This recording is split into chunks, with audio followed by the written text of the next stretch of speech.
like to nag you, but I'm your wife. Have you talked to Adam about the job in the garage? Sorry. It's all right, really.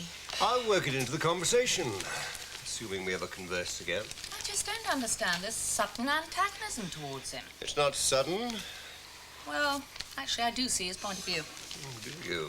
Yes, I mean, if you issue new shares, his own stake gets smaller. So does yours. And mine. Well, I'm sure you know what you're doing. Jill is less than sure. What with Adam whispering in her ear. You think he's intentionally undermining you? It's his nature. When he bought out Vic, mainly because they couldn't get on, as far as I understand it, he then wanted to sell out completely. Man doesn't know what he wants. The one thing he really does not want is a responsible role in a business. Could you conceive of a situation in which I did vote against you?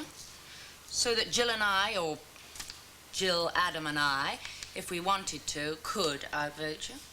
I could conceive of it, yeah. Not on an important matter. Is that hope or an order? Well, I'm quite sure I could persuade you that I was right. What colossal self-confidence. It really is rather inspiring. Then be inspired. Which reminds me, do you have any inspiration about the sitting room? Why, are you tired of it? No. I mean Meg's old sitting room at the motel. Oh, what do you want to do with it? I think it's time we realize what it's become. A general office for management. You want to refurnish? No more than we need to. Something more practical? Nothing nasty modern, but a desk, at least. Well, perhaps I should come in today with you. I was hoping you'd say that. I'll work in the office. I'm getting your way. Carole? Yes? Would you like to come in with us today? I'm going to give a new look to the sitting room at the motel. You can help me move the furniture. Oh, yes, and could you get the tape measure from the study? It's in the desk. Right. Thank you. Barbara, don't get too ambitious. I'm not sure we can afford it. Mum, say what time she'll be back? Well, she's gone shopping in Birmingham. It all depends which runs out first, her money or her stamina. If you see her before I do, tell her I'll be back about 5:30. Right, see you later then. Yeah, ta-da, Dad. You all right, Glenda? Oh, I'll live. Yeah, well, you take care. Yeah. Thought I heard you cough a couple of times in the night. Thought you were trying to tell me something. I wanted to tell you something, I'd have told you. I reckon you would have, no. Haven't been seeing too much of you lately. Probably just as well I haven't been feeling too lively. Oh, I forgot to tell you. We've had a stroke of luck. Oh, could do with some of that. Mr. Huntley wants me to do some work for him at the coach house. Oh, doing what? Oh, I fit in some more moisture coming through from a broken stack pipe or something. That's good. I mean, as long as it doesn't wear you out and then you're worn out when I'm starting to feel better. I'll be making a start tomorrow. Oh, Kevin, must you? It's my day off. We're going to go into I hadn't Birmingham forgotten. together. When we do have time off together, something crops up. Well, I couldn't turn it down, could I? We need the money. We're not that hard up at the moment. To save. Look, we want a place of our own, don't we? Well, the quicker we save, the quicker we get it. I suppose you're right. Sometimes I think we'll be here for the rest of our lives. I know. I just wish I could see a bit more of you sometimes. Yes, well, I think... What about that painting over here where the mirror is? Looks all right there. Yes, but he's always been there. Oh, well, perhaps if we make a few bold strokes. Right, bold strokes. What if we have the desk looking out into the garden, then we can run some lights through? No, David's new desk's going to go there, so, this can go. If this is World War III, I surrender. Yes, well, we're just moving the furniture around to give the room a new look. Oh, does it need it? Well, David thought I might bring a fresh eye to the whole thing. Not that yours isn't fresh, but he realises how busy you are, and I had time. It's because I spend so much time in here that I might like to have had a hand in the refurbishing. Yes, of course, trying to help, that's all. Yes. You see, it's because it's my mother's sitting room. I've spent a lot of time in here. It has a lot of memories for me. We didn't mean anything bad. I was there when he said it. He just wasn't thinking. I mean, he's a really nice bloke. He just doesn't think sometimes. Oh, I'm sorry. dear, with a defence like that, who needs a prosecution? Yes, well, we could help if you wanted us to. Do you still want to? Yes, of course. Carole, why didn't you go out to the car and get the tape measure? It's in the glove box. Right. I'm sorry. I shouldn't have flown off the handle like that, especially in front of Carole. Well, as you can see, Carole doesn't stand on rank. Anyway, you had every good reason. David was very insensitive. I suppose I'm taking it out on you. Huh? What are you taking out on me? I'm very cross with David. Yes, well, I'm sorry. I've been trying to keep myself under control. Well, David's very fond of you, and he respects you. I know he's fond of me, and basically I'm very fond of him. But as for respect, oh, Barbara, you and I both know what David thinks of me. He thinks I'm silly and emotional. No. Oh, he said as much yesterday. What could have happened that made him say a silly thing like that? Well, I was trying to play the peacemaker between him and Adam, and oh, David said I wasn't a bother about Adam's feelings. Well, that's nonsense, of course. But you did vote with me and David against Adam. Yes, because between you had a majority, and I thought it was best to close ranks. But I must say I'm really very disappointed. I mean, if David hadn't got it into his head to get this early reopening, invested all the money in that, perhaps there wouldn't be any need to create any new shares. David says that if Adam wanted to free capital, he could. Yes, but David doesn't listen to a word that Adam says. And you can't expect Adam to invest in something he doesn't believe in. Yes, well, sorry, I don't see a way out. I mean, I could oppose David in certain circumstances, but I just really don't want to put money into a company for 2 years that's up to its ears in debt. I mean, if we go through another rough patch, we'll be finished. Really needs more money pumped into it. Do you know, that's almost exactly, word for word, how David put it. And I know what you're thinking. And I suppose you're right. It's just that I do feel very isolated. Yes, we can, but midday's out of the question. Well, we'll do our best. Look, can you give me a ring about 4 o'clock?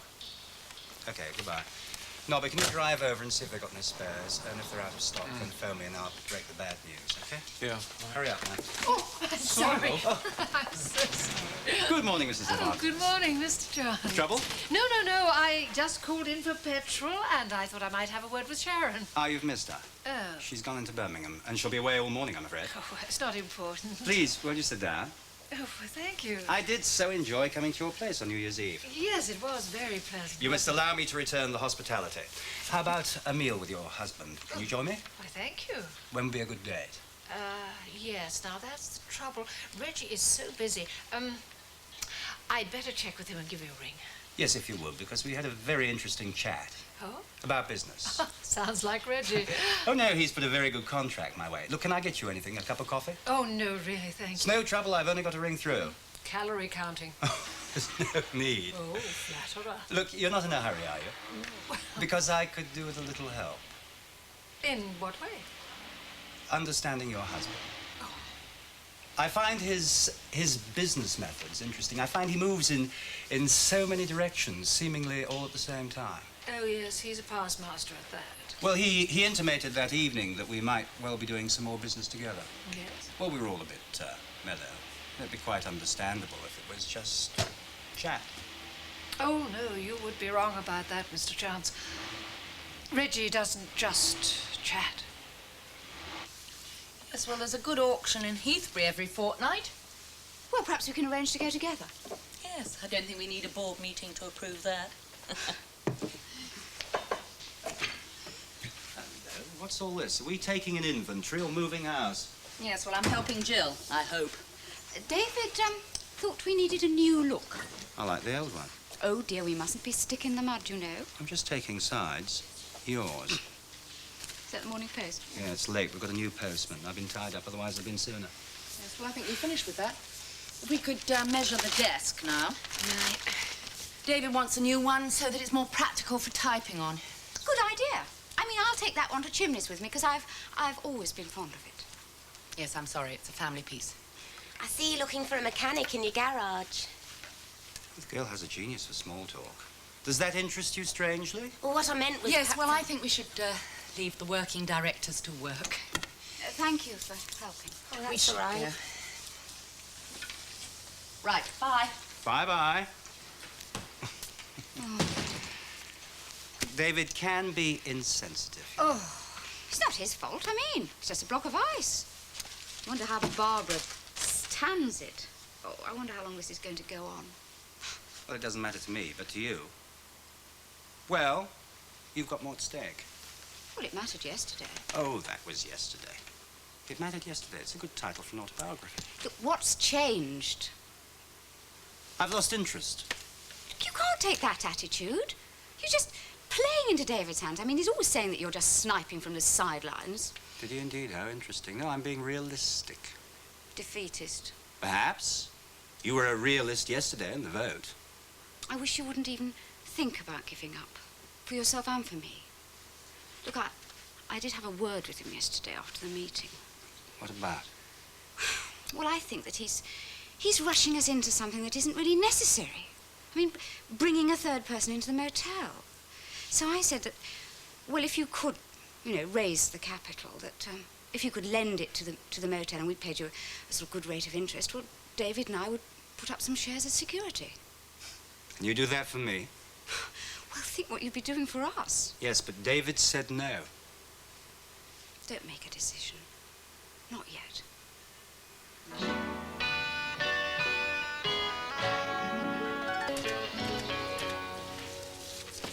Come in. So, what brings you here? This was left for your attention as you haven't collected it. The minutes of the directors' meeting. Oh, yes, yes. Hope you haven't been avoiding me. As of yesterday, you haven't seemed too happy. I'm not entirely overjoyed, no. I really do feel that Jill and I and your wife will wind up paying for your mistakes. There was no need for an issue of shares, David. I have every confidence. Yes, well, you had every confidence that Dobson would have the rebuilding done by February. All right. What would you do?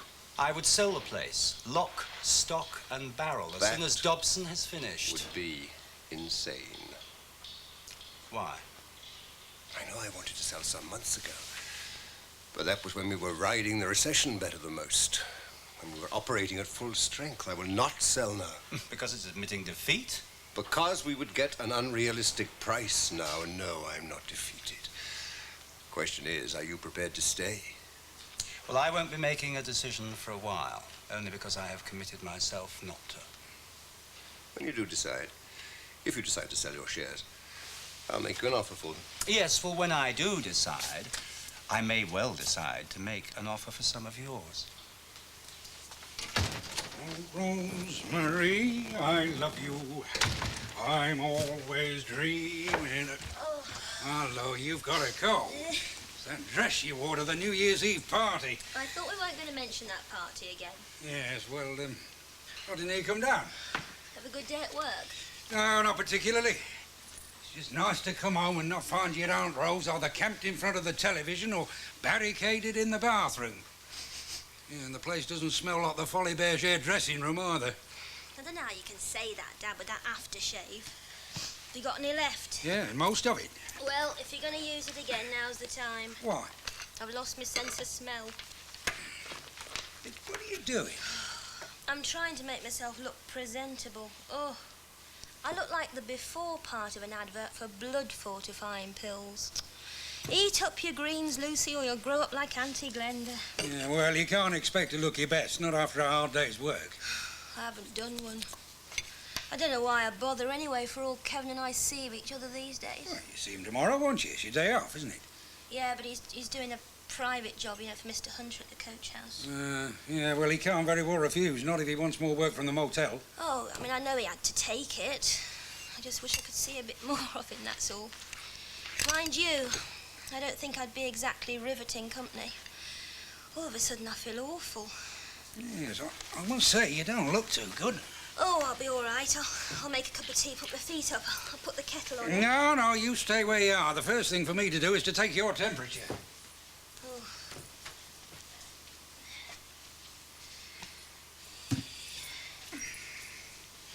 Right, come on, open up.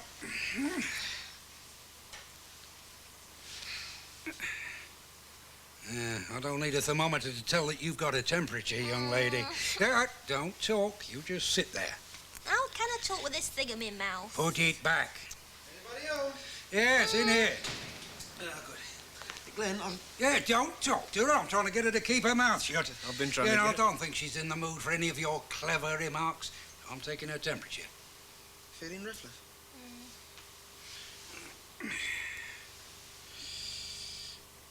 101.4. 0.5. Right, I'm going to put the kettle on, make a cup of tea, fill a hot water bottle, and then it's off to bed for you, young lady. Dad, don't fuss. He's right. Look, Mum isn't back yet. Somebody has to start the supper. Glenn, Croft's trying to be noble. We can do that. I'm not trying to be noble. Right, kettle's on. Oh, there'll be a bus back from Birmingham in about 10 minutes. I expect your mother will be on that one. Oh, I'm sorry. No, I am. It's only because I'm worried about you. It's only a cold. Or it could be the flu. There's a lot of it about. Doesn't really matter you working tomorrow now, does it? I don't think I'll be up to going into Birmingham. If you're still feeling this rough, I'll stay with you. No, it's all right. And you mustn't come too close. We don't want you getting it. Got enough work on. You can't afford to be ill. You're more important than any old job. Anyway, if I'm going to get your cold or wherever it is, I've well and truly caught it by now. Right, bed's the place for you. Come on, into bed with you. Oh, thanks, Dad. And where do you think you're going?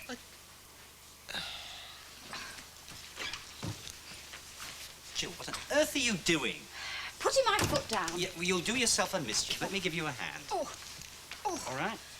This huffing and puffing, exertion or temper? Temper? I mean, just who the hell does David Hunter think he is? Something wrong? Yes, there is. It's you. You're so arrogant. It's your attitude. I mean, don't you realise what memories this room has got for me? I'm sorry, I apologize. I thought we might change the character of the room. Since you feel so strongly, forget it. Oh, thank you. Why didn't you say something earlier when Barbara and Carole were here? I understood you were actually prepared to help. Well, I was just so astonished. And I mean, I just thought, well, anything for a quiet life. And I thought, how stupid. And I started to brood about it, and then I just got madder and madder. All right, don't labour the point. You've made it. I accept it. I'm sorry. Good night. He is insufferable. I mean, how is it he can apologise to me and make me feel as if I'm in the wrong? How does he do it? No, calm down. Now, why don't we have a lovely Italian meal at that little place? What a good idea. No. Tell you what, let's go back to that little place with gingham curtains and the cosy fireplace and that wonderful cook. Oh, that place? Yes, we can pick up a chicken from that shop in Heathbury. It stays open late tonight.